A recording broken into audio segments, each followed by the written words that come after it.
Hi there. We are turning the corner and starting to look at R of core strength. And I have another diagram to show you. Now, we use this diagram sort of in our introduction to core strength that many of you took. And if you were part of that class, you'll recognize it. But some of you have not seen it for a while. And we're going to be talking about this diagram throughout our coaching sessions. And so I want to draw it out for you again, because I think sometimes a picture helps us remember the concepts I'm teaching you. So if this is you and these are your thoughts, like we talked about in this column, situation, thoughts, and feelings. Here's your situation, your life circumstances, your thoughts, and your feelings. And the Bible calls this your heart. This is you, all right?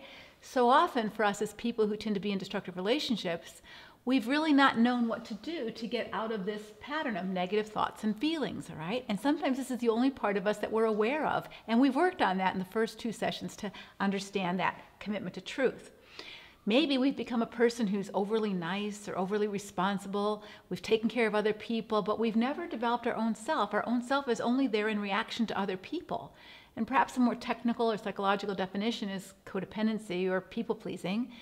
And you've either tried to be God for other people by fixing them and rescuing them and doing for them what they should be doing for themselves, or you've allowed other people to be God for you by defining you and controlling you and telling you what to do, but you haven't developed you, a strong sense of who you're supposed to be. And so we've talked about this, our heart, our emotions, and our thoughts. But in this video, I want to talk a little bit more about your big circle, because we want to begin to define who you are. You're not just these things, right? You're not just your feelings. You're bigger than your feelings. And you're not just your thoughts. Sometimes you don't even like the thoughts you're having, right?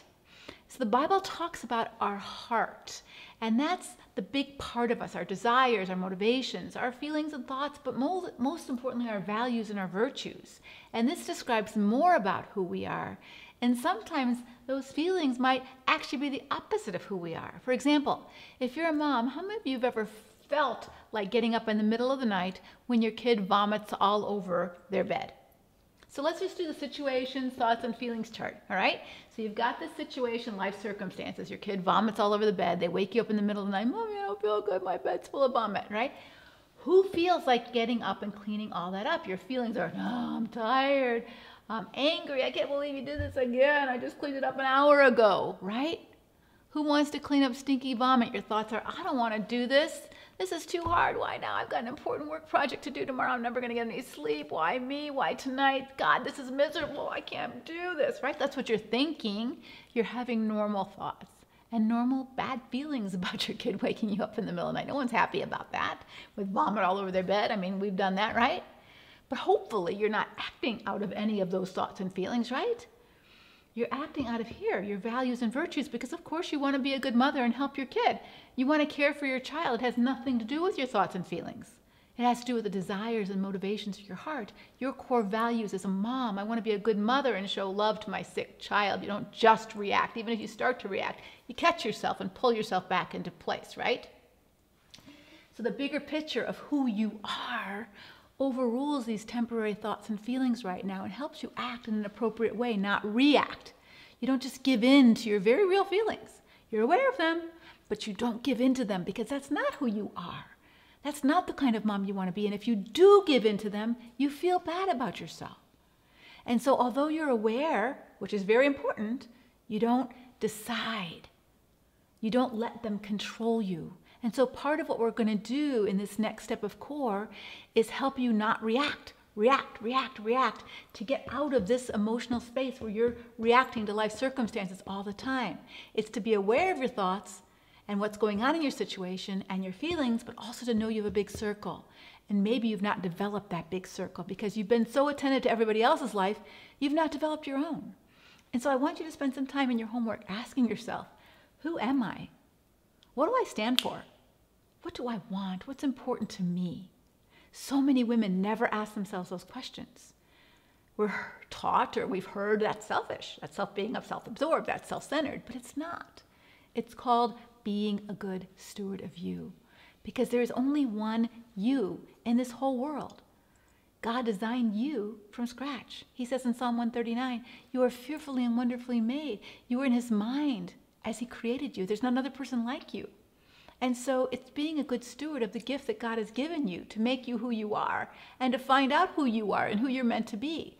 Not in a self-indulgent, it's all about me kind of way, but what kind of good gifts did God put inside of you? What are the deepest longings and desires of your heart that He's given you? Who is the person you want to be? Because sometimes we find that our temporary emotions are feeling exactly opposite to the person we want to be or become. I recall becoming aware of this the first time about 15 years ago when I went to a Christian booksellers convention, and my book, How to Act Right When Your Spouse Acts Wrong, had just come out in 2001. And I was so jazzed and proud. I couldn't wait to see it prominently displayed at the convention. And I was also hoping to get lots of radio interviews. And when I got there, I found my book was at the lowest shelf at the farthest part of the convention center, and I had absolutely no interviews. Nobody was making any comments about my book. Nobody said, oh, this is a great book, we want to buy it. It was at the bottom, furthermost corner of the convention center, and I began to feel insecure and jealous. I began to say to myself, you know, I shouldn't have written that book. You don't matter. Why did you write that? Nobody cares what you have to say. Do you see how that led to some insecure feelings? My thoughts, not the situation that I didn't have any press on my book. But I also knew right then, I didn't want to think those thoughts. I didn't want to feel those feelings. That's not who I was. I didn't want to be a jealous, insecure person. They were my real feelings at the moment, but they were based on lies. I'm not good enough. I'm not popular enough. I'm not valuable enough. Lies from my past. And those lies were creating big feelings of insecurity and jealousy and feelings that my big circle didn't want to have. So by being aware of that and recognizing that, not without beating myself up, guess what? Just by being more aware, I could overrule those feelings in that moment. Otherwise, if you're not paying attention or being aware, what happens is these feelings get the best of you. And instead of having your feelings and being aware of your feelings start to have you, and you lose your big circle. And you never want to lose sight of your big circle, even when you're feeling strong emotions. You want to accept your feelings. We've learned to do that, even if you don't want them to be there. Whether it's fear or jealousy or anger or contempt or disgust or guilt or shame, whatever feelings you're having, know them. Listen to your thoughts, but you want to turn to your big circle to make the decision about how you want to handle those feelings and those thoughts, whether you want to act on them or whether you don't want to act on them. Just like I was aware of my jealousy and insecurity, but I didn't want them to control my actions. However, had I not been conscious and I just reacted to how I felt, you know what I would have done? I would have gone to my room, packed my bag, and gone home. Therefore, you want to be aware. You want to accept them without shame, but you may choose not to act on them. They are your feelings. They are not your identity. Recently, someone asked me at a women's conference, what's the difference between stuffing all your feelings and having some self-control? Because the Bible tells us one of the fruit of the Spirit is self-control. When you learn to consult and live out of your big circle, you don't react to everything that happens to you. You learn, under your situation, thoughts, and feelings, you learn to respond appropriately. You don't stuff your feelings, and you don't deny them. That wouldn't be living in truth, which is our first part of core. However, it means that you learn to have your feelings.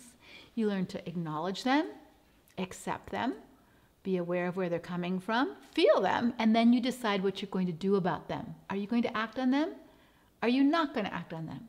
Are you going to work on changing your thinking? Are you going to work on changing your situation?